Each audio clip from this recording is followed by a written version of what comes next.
Coming up on the Get Lean, Eat Clean podcast.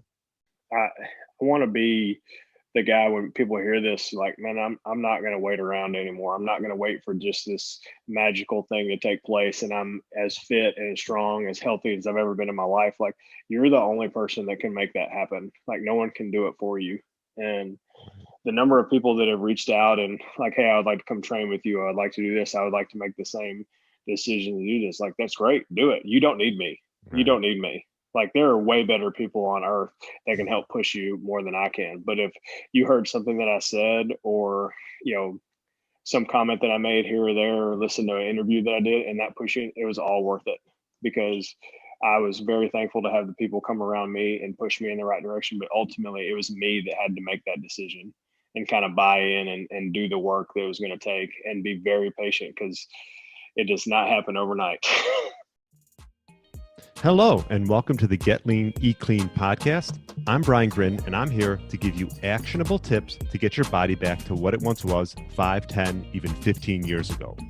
Each week, I'll give you an in-depth interview with a health expert from around the world to cut through the fluff and get you long-term sustainable results. This week, I interviewed 3-time PGA Tour winner Scott Stallings. He's been on tour for 11 years, and we discussed his path to the PGA Tour along with his health journey on how he lost over 50 pounds while being on tour. We also discussed how he stays healthy while traveling, also his fasting and eating routine, how to keep his mental edge while being on tour, and his recovery methods to stay in shape. Lastly, we touch on his one tip to get your body back to what it once was. I really enjoyed my interview with Scott. I know you will too. And thanks so much for listening, and enjoy the interview. All right. Welcome to the Get Lean, Eat Clean podcast. My name is Brian Grin, and I got a great guest on today, Scott Stallings. He's 11 years on the PGA Tour and a 3-time PGA Tour winner. And he's a health nut too, which is great. That's why I got him on. So thanks for coming on, Scott. Thank you for having me. Yeah, so there's a lot of directions I thought about taking this, and I figured we'd start off, perhaps give us a little background, your path to the PGA Tour, and then sort of your journey, your health and wellness journey, and so everyone can sort of learn and understand that. Okay. Well, I was born in Boston, Massachusetts, and grew up in East Tennessee. I played college golf at Tennessee Tech and graduated 2007. I kind of hemmed and hawed on the mini tours for about 18 months or so out of school. I played what's now the Korn Ferry, the nationwide tour, when I played in 2010. Mm-hmm. And then I just started my 11th year on the PGA Tour. And it's been a unique journey and kind of two separate parts of a career. And, a lot of it associated with kind of my health side and kind of the different things kind of went through with that. Mm-hmm. And that's been pretty unique. I'm sure we'll kind of get into some more specifics as we go on, but at one point in my career, I was 250 plus pounds, and I am not that anymore.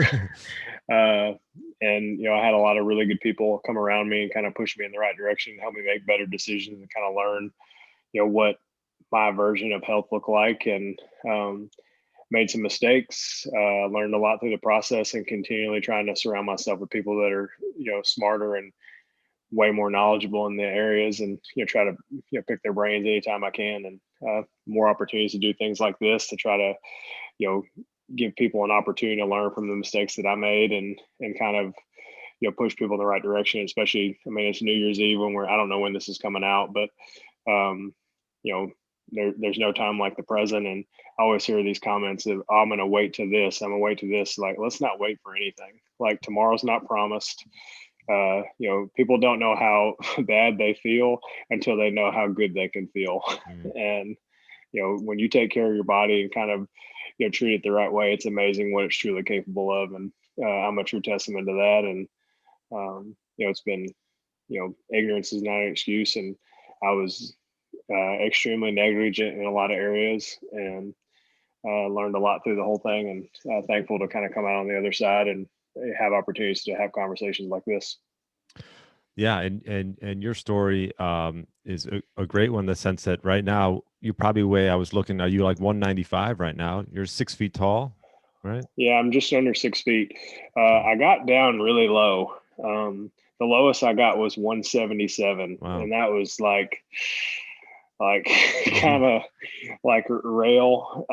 COVID was good and bad, I guess. I mean, obviously it was detrimental and affected everyone. And I don't want this to be a COVID conversation by any means, but it was a great for training. Man, I could literally came out of it as strong as I've ever been in my entire life. I had a great group of guys that I trained with.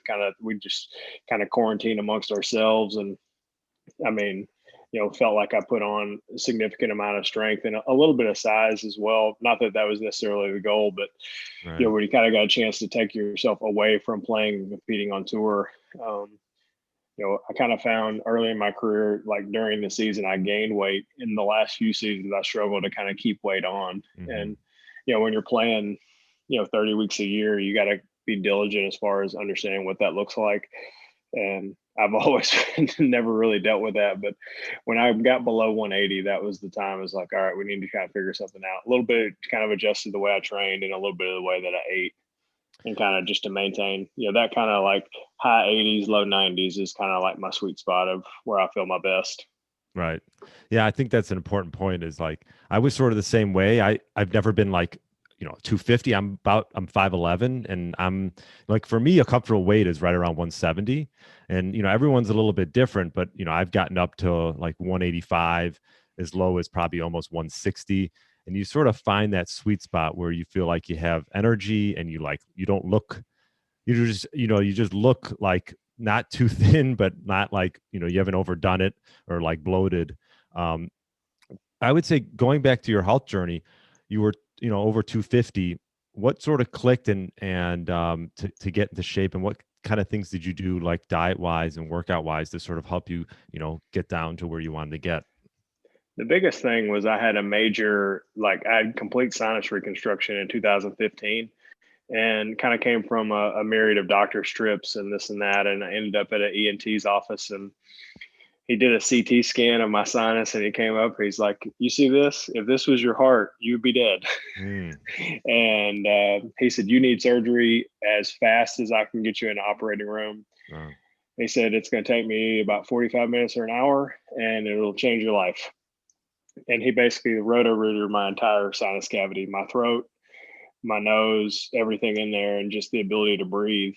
Hmm. And like, I was by no means some kind of like cardio, I just endured it the best way you possibly could. And just by the ability to breathe properly, my VO2 in just a very short amount of time increased by 20 points. Wow. And with not, I mean, I trained for sure, but just the ability to breathe and kind of process, just any kind of cardiovascular stress, and be able to kind of push it and push it and push it. So any kind of workout that's like in that middle range, like high 20s to like low 40 minutes, where you got to sit there and kind of endure through it, like I do really well with those. And So that was did you? kind of the first part. The surgery was the first part, Okay. and then kind of diet and training and everything kind of followed along with that. What did you change in your diet? uh, I did a little bit of everything. I did a food sensitivity, and then I kind of did a little bit of the elimination. I did like gluten, soy, dairy free for 9 months, and then try to reintroduce it. And uh, I mean, I I necessarily I didn't necessarily like have a sensitivity to it. I just wanted to kind of start and kind of see what I felt best on, and slowly but surely figure it out. But had a really good buddy of mine, Rich Froning, Mhm. big in CrossFit, and he called me. Um, This was December, so basically almost 3 years ago in 2017, maybe 4 years ago, whenever it was. And he said, "I just started it with a diet group, and I think you should give it a shot." Hmm. And I'm like, "Man, you're literally the fittest guy in the world. Why are you on a diet?" He's like, "Well, I don't eat enough. Like, I train too much. I don't eat enough. I don't manage it. Like, my body's gonna fall apart." And it's like, "Well, if you're on a diet, well, maybe I should probably be on a diet." And he introduced me to the people from RP Strength, Renaissance Periodization, and Christian Carter. If you're out there watching this, thank you for everything. Never met him, Oh, not one time. I met Nick, the CEO, the guy that kind of started the program, and done a bunch of stuff with those guys, social media, but actually never physically met the guy that helped me through the whole process. Hmm. Sent a picture with my shirt off and my weight for 51 straight weeks, Wow. and never met the guy. So he was incredibly helpful, their diet templates and just the uniqueness of what I do on the road and off the road. Just with timing and understanding, how to, properly, like kind of front load your day and kind of recover on the back end and understand just what that looks like day in, day out. And not one of my days on tour is the same. And Right. just to try to how to adjust different things. And, they kind of went, kind of pushed me in the right direction, kind of gave me a baseline of understanding of like, this is what nutrition looks like. And, kind of how to balance it from one end to the other. Yeah, you bring up a point regarding being on tour and traveling a lot. What is your key to eating well and traveling? Because I think that can be difficult for a lot of people. I mean, I know on tour, I'm sure you guys have some decent setups there, but in general, what do you do when you're traveling, and how do you maintain your health that way? Yeah, I give my wife and my kids a hard time. It's like, man, I eat way better on the road than I'm with I'm with you guys. Like Less temptation. yeah, we were just at the. I was talking before you started recording. We're at the beach with my kids, and I get a call. My kids know how to use the phone and get an idea, and they were like, "Oh, we're going to the candy store. Do you want anything?" I was like, "No, don't. Like, just don't." Yes, I do, but no, I don't. Right, right, And but I mean, I have a pretty regimented routine on the road and, try to maintain it. A lot of it depends on my playing schedule and my training schedule. We don't really have a time to kind of periodize like any kind of strength training schedule. So you got to kind of have a microcosm of any kind of periodization schedule over the course of a year into a 7-day period, which is super weird when you think about it. But with the fact of how much we play, how much we train, how much we travel, like, it's not like, all right, we got a 12-week block we're about to go into, and you're getting ready to play 10 of those 12 weeks. hmm And so you kind of build it up and you know what facilities you're going to have access to, and you kind of, plan it out that way. So the team and the group of guys that I work with, like we could tell you, like this week when I'm down here, my facilities are limited and we're going to make do with what we have and kind of build the training around that.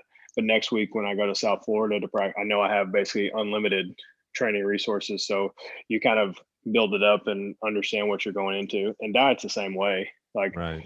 kind of know my basics. Whole Foods, Trader Joe's, Sprouts, and kind of eating around. I stay in a lot of houses on the road and try to have as much control as I possibly can. But traveling, last year, I started being really dialed into like when I'm actually physically traveling, and intermittent fast on the days that I travel, Love and that. I don't eat. I don't eat from the time that I leave my house to the time I get to my destination, and it's 1 liter of water per hour of traveling. I mean, just I don't think Right. people understand the detriment. And like as far as traveling, I try to get to. It's not as easy as, or I don't do as well as I would like. But especially when you change time zones by more than a couple hours, I try to give myself an extra day to get hmm acclimated to try to get on that time period. And I traveling to that, I do the intermittent and like traveling back, especially overseas. As soon as I'm done with the event, I start operating on the time where I'm going next. Mm. And just to where you don't have that lag time of where you're kind of walking around like a zombie. I remember in Malaysia a couple years ago, I was literally in the gym at like 1:30 in the morning Right. because I had like a 6 a.m. flight and I was trying to turn myself back over to get back on Eastern time. And That's not. I Yeah. remember telling the guy at the hotel, "It's like I need to go in there." It's like it's Open it up. 1:30 in the morning. He's like, "I need to do this." He's like, "Okay, here you go." But just like little tricks like that, and I didn't figure that out on my own. I had a bunch of people come around me. I have a great doctor, Dr. Kevin Sprouse, that kind of helps evaluate a bunch of different things, and he does a bunch of stuff in endurance sports, and um, kind of a great resource to have as far as let's try this and understanding health and nutrition and how it relates to performance on the golf course and kind of in the gym and just regular daily life as well. Yeah, I love how you bring up fasting when you're traveling. It's something I talk about because a lot of times for most people, first of all, they don't eat really good foods when they're traveling. And whether it's airplane food or wherever, or, they're even if they're driving, because I know a lot of people are driving now. I always say fasting is such a great thing to do, and it's good for the body to heal and recover. And like you said, more importantly is being hydrated when you're traveling. It takes a toll on you, right? Yeah, I think it's definitely underappreciated the value of like proper hydration, especially when you're in the air or just Yeah. general. Just you're like, well, I'm not doing anything. But I think it's also a good like mental challenge too to just see like I'm gonna, and you kind of I base my travel off of that too. Not necessarily like, hey, I'm gonna try to get there as fast as I can so I can eat something, but a little bit of it. Like I don't want to put myself in like a horrible spot either. So I pick my flights differently and kind of look at it just a little bit different and kind of know that all right, when I get there, I'm gonna go straight here. I'm gonna knock my workout out and then, go right to grab something to eat. So especially for like longer, like East Coast to West Coast travel, I will always do some type of like kind of low intensity cardio, like in that like 30-45 minute window and kind of just shake off the travel and then go right into kind of getting myself acclimated to the time zone that I'm on. And when you're not playing during your off weeks, um, what's your fasting schedule like then? And what's your eating window?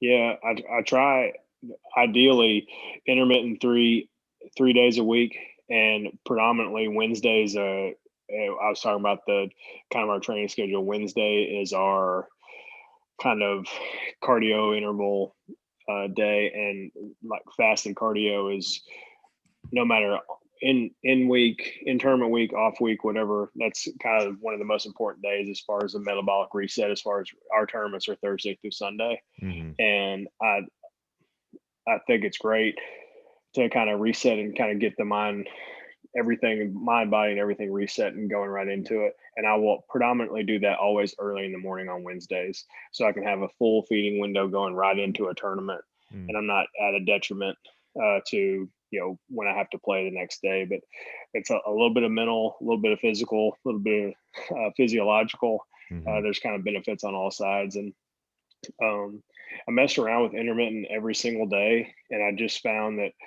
through the course of the long, especially in the summertime and off weeks, like when it was playing and practicing and training, I did not feel the way that I wanted to feel in an off week. I kind of felt like I felt worse after an off week than I did, during the week of a tournament where I would just do it the first couple of days of the week, and a little bit of a reset, especially when I travel. So I kind of keep the same kind of mentality when I'm at home as well. Yeah, I mean, people who aren't golfers, I don't think understand. Like, I mean, I play competitively, but more on like an amateur scale. But like 1 or 2 days of tournament golf takes a lot out of you, and you got 4 days. I always say like I think that's the toughest thing. I don't know what your thought is on that. Like just 4 days of competitive golf, and just keeping your mind right throughout those 4 days. It just makes those off days so much more important. So you're ready to go. Yeah, I think everyone sees Thursday through Sunday, and if that's all we had to do, people would play every week. I Right. don't think people see the travel or the practice or the prep or this Proams, and that. Like, yeah, proams, just right? a week. I had a friend of mine come and travel with me for a week. He's like, I cannot believe you do this 30 weeks a year. Mm. I mean, he's like Thursday morning, we're going to the course, and he's just kind of hanging out with me for the week. And he's like, I'm exhausted, and we haven't even gotten through the first round. And I was like, you're not doing a thing. So, Right. uh, but but golfers are the real athletes. Well, let me tell you. People that are not watching this, that was very sarcastic. If you could not hear it in my voice.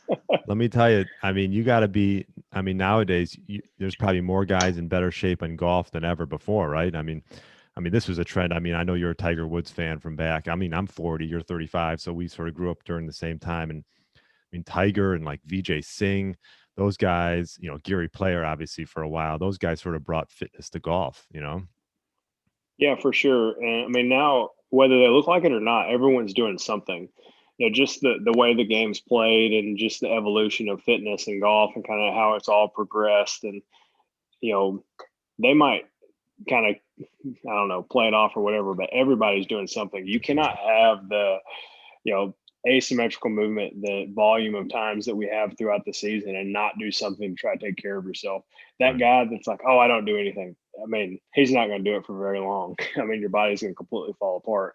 Right. And, just to go ahead and see, but everybody's trying to do something, people kind of find the, what works best for them. I mean, the way that I train is probably a lot different than the way a bunch of other guys on tour train, but I feel like that's when I feel my best.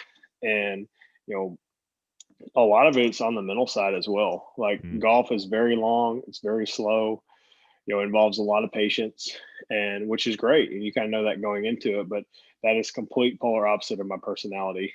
So, the idea of some higher intensity stuff and kind of mixing in just, hey, I can go do the same workout and just change up the variations and get a completely different result or outcome is something that I like to kind of gamify it a little bit and make it where just to figure out, all right, well, I did this way. Let me try it this time and kind of see what kind of effect I get out of it, better, worse, or indifferent, and try to figure it out from that perspective. Yeah, you speak about the mental side. What type of things do you do? Because, like you said, with golf, you got to have patience. I mean, I can't imagine your rounds. I don't know what the average round on tour is. Probably 5.5 hours. Longer than they say they are. I was gonna say 5.5 hours. I don't know. It probably depends, right? Like it's a major. I'm sure it lasts longer, more difficult golf course and things like that. But what kind of things do you do on the mental side when you're not playing or when you are playing to sort of help you get through? I mean, a little bit of it is focus on the things you can control. And that's like, I mean, I'm not trying to be cliche, but that's truly it. Yeah. And ultimately, like I've got some different sayings that I kind of stick with. And I mean, you have two things you control every single day, your attitude and your effort. And I mean, if that's truly the way that you approach every and all situation, you're going to be all right. And like Yeah, I my like that. 7-year-old, I have a 7-year-old son, and he, he'll start complaining about something. I was like, how's your attitude? And he's like, I don't want to hear about my attitude right now. I was like, well, are you trying to achieve something, for a greater outcome or a different outcome because you're not happy with the current state of things? And like, I think people are waiting for that like magical fairy to show up and like fairy godmother, like boom, like all your problems are fixed. And like, man, unfortunately, it doesn't work out like that. And, people kind of sitting back on their hands. And we started talking about that before you started recording. Like, I want to be the guy when people hear this, like, man, I'm not going to wait around anymore. I'm not going to wait for just this magical thing to take place. And I'm as fit and as strong, as healthy as I've ever been in my life. Like, you're the only person that can make that happen. Like, no one can do it for you. And the number of people that have reached out and like, hey, I would like to come train with you. I'd like to do this. I would like to make the same decision to do this. Like, that's great. Do it. You don't need me. Right. You don't need me. Like, there are way better people on earth that can help push you more than I can. But if you heard something that I said, or, some comment that I made here or there, or listened to an interview that I did and that pushing, it was all worth it, because I was very thankful to have the people come around me and push me in the right direction. But ultimately, it was me that had to make that decision and kind of buy in and do the work that it was going to take and be very patient, because it does not happen overnight. No, I mean, you talk about your journey. You lost, let's just say you lost 50 plus pounds. It probably took you a while to put that weight on. And some people think that they can just take it off in like 6 months or a year. They don't realize. I always ask, like, how long did it take you to put? It took them maybe decades to put that weight on. I said, it's going to take you maybe not decades, but it's going to take you time to get it off, especially if you want to do it the right way. Mhm. The biggest thing is what I tell people a lot is I was playing when I did it.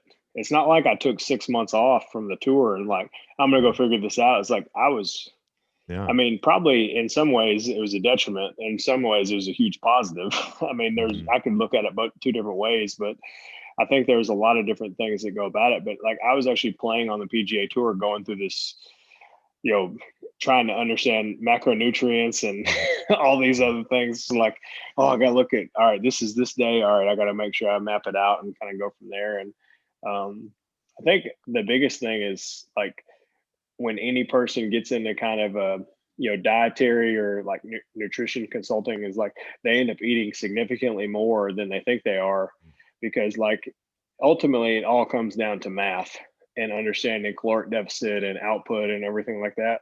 But also, when you operate at such a deficit for so long, eventually, like you just get in this holding mode where you just can't shed anything, Mm. and your body's going to take into it any and hold on to anything you put into it. So you see those like crash diets and whatever, and that's why you see these people do these like huge ebbs and flows instead of something that's actually sustainable.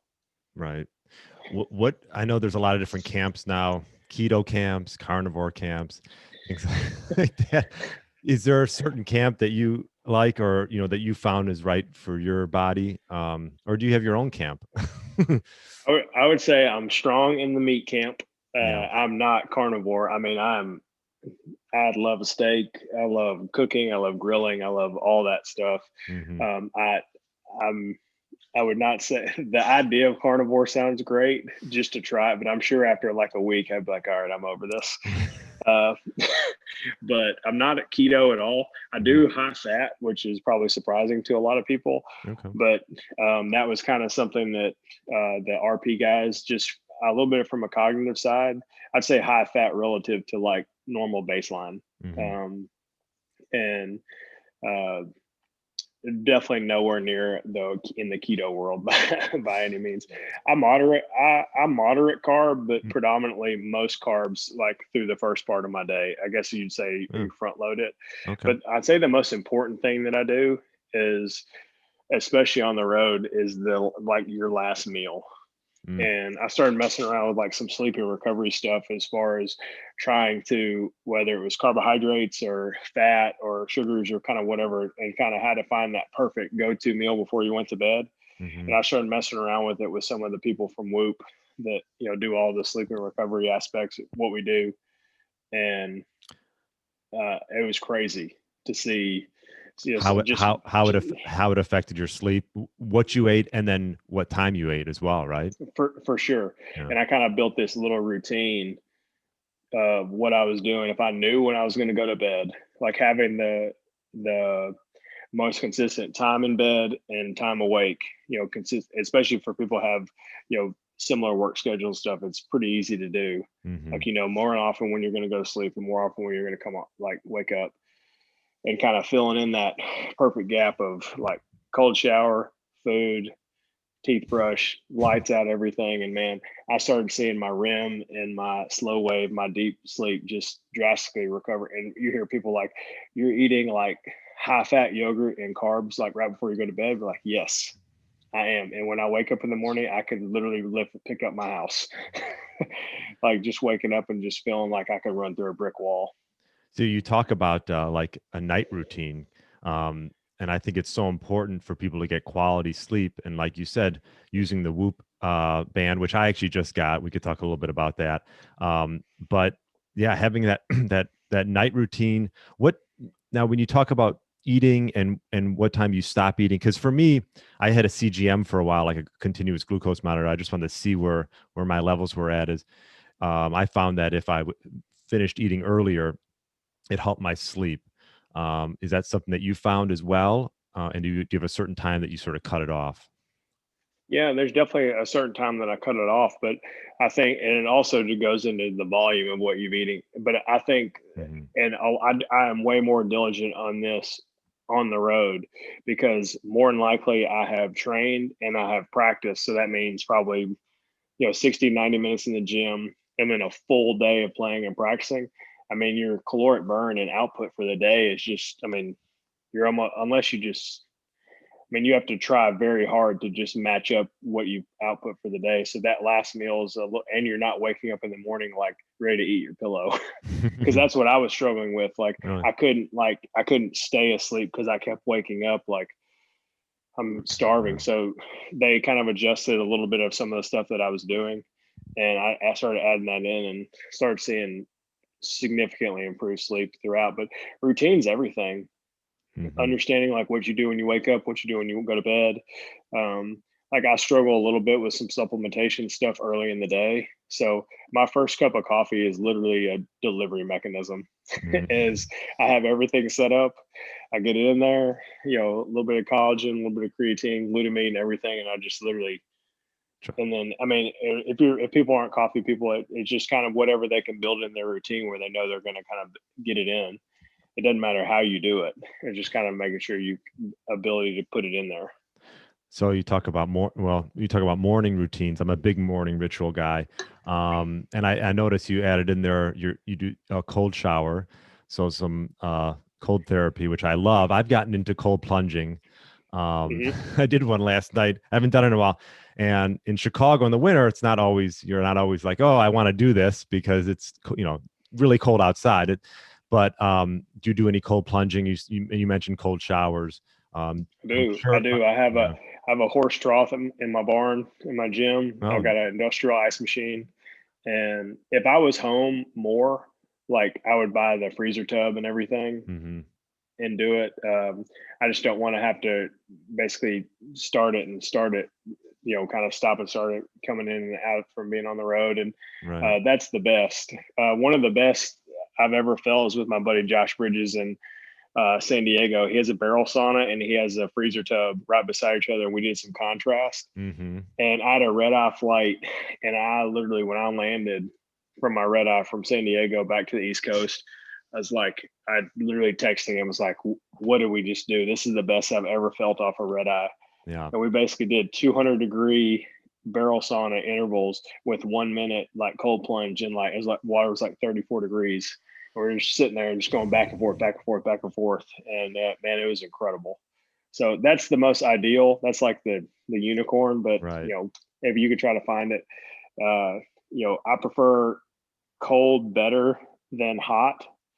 I do like hot, but there's a lot of times, especially where we play, is predominantly more on the warmer side than the cooler side. So cold's a nice contrast from when I'm in on an everyday basis. I don't want to sweat for 8 hours and then go do it again. Yeah. The contrast is a great thing. And I always say, like, cold therapy, I mean, you could just do a cold shower. I just was reading Wim Hof's book, even just like at the end of the shower, 15 seconds of just, and it helps you you talk about breathing. You got to really breathe through the cold. So if you want to learn how to breathe, that's one way of doing it. It's just get really cold. Yeah. And just put your head, don't be the guy that's like dipping his toe in the water. Just get in there.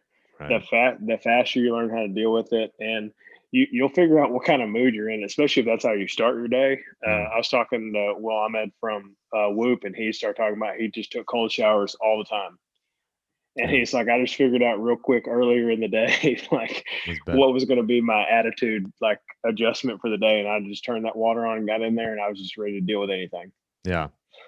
Yeah. And we talk about recovery. I think nowadays there's more recovery devices coming out every day. I noticed with you, with the Whoop, I just got one. I'm 2 days into it. So you're great. You're a gray man. What's that? So all your numbers are gray for like the first 5 days. And, people see like my posts and like they're different colors, and this like, why are mine gray? It's just calibrating and kind of figuring it out. So use the journal, man. The journal is the best feature they have. Yeah. Just notice that. Yeah. I gotta take a look at that. And I'm sure as I go along, I'll have questions and I'll learn how to, use it more and more to my advantage. What about, I noticed those power dots. Maybe speak on that as far as recovery. It's great, man. It's super mobile. It's, you can do it anywhere to any part of your body, and super easy to travel with. Is that like muscle stimulation? Yeah. Okay. And it's different programs. Basically, they have, kind of preemptory, kind of before training and then after training, and then kind of injury prevention. They have or basically injury recovery. And they have some different programs that you can do, and you can create your own as well. Like I have one, just from the constant rotation, I've got one that I put on my hip. Okay. And like, I do it all the time. And your super left easy hip? to travel with. Your my left, right hip. Your right hip. Okay. My left hip. I'm a righty, but my left hip. So you're a slider. Most left hip guys with left hips, they slide through the hip instead of rotate on it. Okay. And so you're either a slider or a rotator. You're one or the other. So right. So your left hip slides, and then you kind of swoop around it, and that's why you actually don't get the left hip out of the way. So you're actually, you're kind of tilting into it. And that's why most people, you can tell which hip bothers the right, no matter what what side you play. Yeah. You can tell what a person's golf swing is by which hip bothers them. Well, I've been trying to get rid of that slide for a while. So when you said I'm a slider, I'm like, God dang. I've been working on that for a while. But I have added some rotation in. But, what I think I've learned, at least for me, because there's a lot of ways to swing it. And there's sliders on tour, right? And there's guys that rotate. 100%. Guys like Dustin who just freakishly rotate, and Joachim Neiman, guys like that just, it's unbelievable, right? You sort of got guys that are in between too. I would probably say you're maybe more of a tweener. What would you say? I push out of the ground a lot, so that's why I like that vertical force, like shooting out of the ground, and I can bright just over 3x my body weight at the hit, but that puts a lot of pressure a little bit on my low back, and just kind of the way that I create power. Someone that relatively average to slightly above average club head speed, I can still hit it out there based on the way that I deliver through the hit. Ball speeds and distance and stuff that's kind of in that whatever slightly above average or whatever. And I think there's a way to kind of optimize the way through the hit, but power diet is a huge part of that. And they're great to have as a partner and kind of come alongside. And I think more and more guys have realized, like, I've done it on airplanes, I've done it in cars, I've done it basically everywhere you can think of, and pull that thing out and you get the person sitting beside you on the airplane, like, what in the world is this guy doing? Yeah. So, well, like those wands, those Hypervolt, I use that one. I love the portability. I think, like, especially for you, right? Like all the travel, like if you can have these little portable devices that you can bring. I know there's a few different companies, obviously, not just the Hypervolt. Just for I love using it just right before I'm playing, just to get moving. Yeah, HyperIce just became an official partner in the tour, so they're nice to have them on, and they have their products everywhere at every single event. So it's nice to have them along for the ride. Yeah, no, I love that, my Hypervolt. Maybe speak on.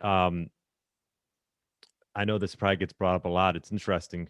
And I could talk about the tour for a long time, but DeChambeau, we talk about, us, losing weight.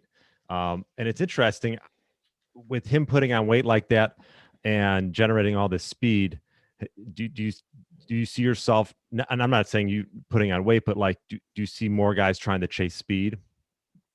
Oh man, it's the new thing on tour. Everyone trying to figure out, because the closer you are to the green, the more opportunities you have to hit it closer, and then it becomes an analytics thing, and that's become a huge part of the game. And it is what it is. Everyone has their own choices as far as how they go about doing it. He's found tremendous success and an opportunity to do things that no one's ever seen before in the world of golf. Just as far as some of the distance stuff, to be able to play it at that high of a level. The sustainability of that would be potentially a concern, but right now he's been great, major champion, and still got a chip and putt, right? It's but I mean, basically he almost led the tour in strokes gained putting last year. Yeah. So that's what people don't think. I mean, you're gaining almost 2 shots. You're almost gaining 2 shots around putting, like it, and you can hit it 350. Like the game's not very hard. So yeah. Exactly. You're going to win. He's going to compete for a long time as long as he stays healthy. And, a place like Augusta, obviously, will be I think a place he could win a few times if he keeps it up,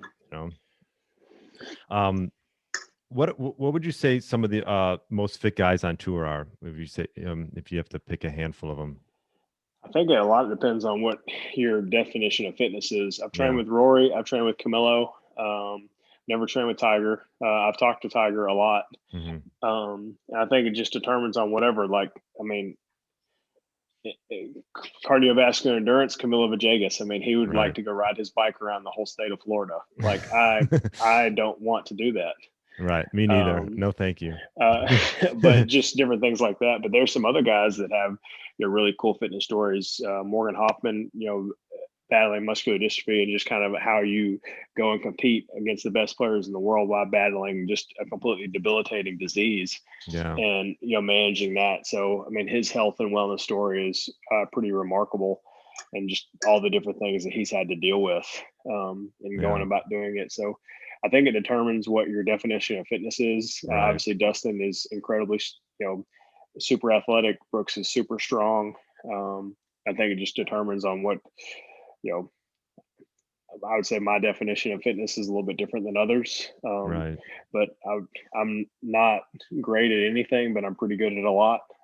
I guess that's what I don't want to, I just don't want to put myself in a situation where I couldn't go into some kind of fitness environment and not just like, I'm not saying excel, but just kind of hold my own. Right. And whether we're going to go run, we're going to go ride a bike. I have other things that I would prefer to do, Yes. but I would say more often than not, the thing I'm probably not the best at is gymnastics movements, a little bit of concern just for shoulder and different things like that. And then, man, my swimming sucks, like absolutely sucks. Um, so, and I think that's a little bit of just opportunity and, just I would prefer to run and do different things like that from a cardio perspective than go try to figure out where I'm going to go swim. Yeah. And I think when you talk about golf and fitness, um, I think it's sort of you walk that fine line between being strong, mobile, and having speed. Like for me, I've always been in the lifting weights, and I always felt like I didn't want to get my chest like crazy. I always was like a lower body guy, just because, you know, not that you can't play well with like a bigger chest, but it sort of it could perhaps prohibit you from swinging the way you want to swing. You know? Yeah.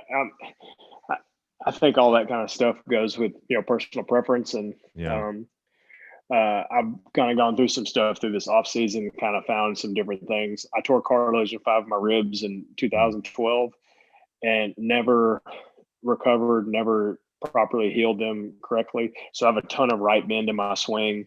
And basically, I thought that was some hip mobility issues, some different things kind of go about it, basically the way that I was training. But come to find out that there was so much scar tissue built up in my ribs, excuse me, Mhm. and trying to get into my lats that when I would come down to swing, I would basically go in protection mode Mm. throughout. So that's been some interesting therapy sessions to Yeah. have that all kind of dug out and to see the rotation and kind of the way that my backswing kind of delivers in there. And you kind of learn to train around that and kind of build up some more opportunity to get your body in a position where you can deliver the club the most consistently. And you hear guys train all different ways. And, everyone made that big deal about when Brooks won the US Open. He's like, well, I bench pressed, whatever, 225 so many times. They're like, you did that. And The like, morning and of. that's what worked.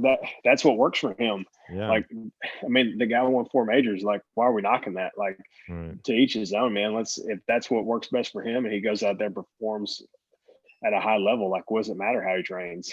And you could say the same thing about a bunch of different guys out there. What would you say, just a few more questions. What would you say sets apart some of the guys that are just winning majors as opposed to some of the guys that maybe, you know, what's the difference, would you say? I know that's sort of a broad question. You talk about mental or short game. Is there something that like you try to own in to try to excel? And I know it's like such a small margin between being whatever, 200 in the world and being number 6 in the world. There's such a small margin. What do you think that is? Opportunity when you get a chance, like taking full advantage of it and understanding that this is around where things are doing this or things are doing that, and understanding that just because you can doesn't mean you should. But when you do have the opportunity, the ability to kind of step up there and execute. Mhm. I'll tell you a stat. I got just a couple more minutes before I got to Yeah. hop off here. I've got to run around my kids. That's fine. My But dog is like uh, bothering me too, so we're good. yeah, we got I finished. This was 2 years ago. I finished exactly 100th on the FedEx Cup list, like Mhm. 100 into the playoffs. I was number 100, and I met with the stats guy in analytics, and he started telling me this number. He's like, "I'm gonna tell you one number, Mm. 58." I'm like, "Man, that's a great score." He said, "That's the margin of error that you had for the year, 58 shots." He said, "29 shots better, you are in the Tour Championship. 29 shots worse, you lose your job." Wow. That was over the course of 31 tournaments. Wow. So 58. Yeah. Based off of what I was, 29 shots better, I would have made the Tour Championship. 29 shots worse, I'd have lost my job. Yeah, and then if you divide that by how many rounds you played, right? You're Correct. talking point whatever per round, right? Yeah, really, really unique margin of error. So a cool way to look at it, but also like every round you're kind of on a knife's edge. So you see all these analytics and trying to gain here and do this and that and kind of match it up. You can see how you kind of get yourself down a rabbit hole real quick. Oh yeah, no, I see that. Well, we'll leave with this one last question. What would you say to individuals, maybe middle-aged individuals, people like myself and yourself, even though I don't really consider I'm not middle-aged quite yet, well, 40, but if they wanted to get their bodies back, like you sort of have your own story. Let's say, you see this a lot. People get kids, they get busy. What one tip would you give to that individual to try to get their bodies back to what it once was, maybe 10, 15 years ago? Make one better decision and start building off of it. Hmm. And I think people take these, especially, no more important than now, being that we're New Year's Eve going in and it's like, I'm going to do this, I'm going to do this, I'm going to do this. And then they make something that should be encouraging super detrimental. And it's like, I can't even do this. Like, right. I'm going to sleep. I'm going to eat better. I'm going to train every day. I'm going to do all this. I'm going to lose 50 pounds. And it's like, next thing you know, like you're 2 days in, you're like, I hate my life. And instead of, man, I'm going to try to drink this much water a day. And that's what I'm going to focus on. I'm going to start building that habit. The next thing you know, you start building off of it. It's like, well, because of this, then I could go to bed and I slept a little better. Then you start to go, well, I slept a little better. So then I can wake up a little bit earlier and I can go to the gym before I go to work. And it all starts to cascade upon that instead of the opposite, when you just build this impossible challenge of this whole life overhaul on top of your normal everyday life. And I think that's where people kind of get in their own way and make one better decision, build off of that, and kind of take it from there. Yeah, I love that. I have this little tab on my computer. It says one thing at a time, because I think when you get caught up in a bunch of different things, nothing gets done, right? And you can equate that to golf, right? Like you see guys go in circles where they want to do this, then they do this, then they change and do something like pick one thing, get good at it, right? Like you said, whether it's health or golf. And then once you got that, then move on to the next thing and you'll start seeing results. 100%, man. I think people, try to make it harder than it really is. And, be super diligent, be very patient, and, find a good crew of people around you to kind of keep you accountable and help push you in the right direction. Yeah. I love that. Well, Scott, this was great. My first golfer on the podcast. So thanks for coming on. I appreciate it. Awesome, man. We'll keep putting that good word out, and hopefully we'll do it again sometime. But thanks for having me on. Yeah, that'd be fun. Thanks, Scott. Thanks for listening to the Get Lean, Eat Clean podcast. I understand there are millions of other podcasts out there, and you've chosen to listen to mine, and I appreciate that. Check out the show notes at briangrin.com for everything that was mentioned in this episode. Feel free to subscribe to the podcast and share it with a friend or family member that's looking to get their body back to what it once was. Thanks again, and have a great day.